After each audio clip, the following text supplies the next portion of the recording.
ఈ ఇరాన్ వారేమో కానీ మనలాంటి మిడిల్ క్లాస్ వాళ్ళ మీద దెబ్బ మాత్రం గట్టిగా పడుతుంది మామ. Hi guys, welcome back to my channel. This is 6th day of my walking vlog. Last week కంటే ముందు వీక్లో నేను సిలిండర్ బుక్ చేసిన. 900 రూపీస్ ఏమో ఉండే గ్యాస్, అది ఇప్పుడు 965 రూపీస్ ఏమో అయింది.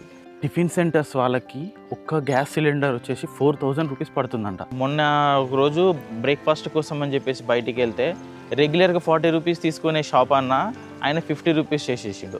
మళ్ళీ నిన్న ఈవినింగ్ స్నాక్స్ కోసం అని బయటికి వెళ్తే ఆ అన్న ఏం చేసేసిండు, 40 రూపీస్ 35 రూపీస్ తీసుకునేవాళ్ళు, వాళ్ళు కూడా 50 చేసేసేసారు. ఎటు చేసి మనం ఇన్నే భారం పడుతున్నట్టు అనిపిస్తుంది. ఏదైనా సరే అదే అంటారు కదా, బటర్ఫ్లై ఎఫెక్ట్. అక్కడెక్కడో వార్ జరిగితే ఇక్కడున్న మన మీద ఎఫెక్ట్ అవుతుంది. ముందు ముందు అన్నీ పెరిగే ఛాన్స్ ఉంది, ఒక్క మన జీతాలు తప్ప. మీరు యూజ్ చేసే డైలీ థింగ్స్ లో ఏ ప్రైజెస్ ఇంక్రీజ్ అయ్యాయో కామెంట్ చేయండి మా. ఇలాంటి విషయాల గురించి కమింగ్ వీడియోస్ లో మనం మాట్లాడుకుందాం. ఇంకా ఈ వీడియోని మీ మిడిల్ క్లాస్ ఫ్రెండ్స్కి షేర్ చేయండి మామ.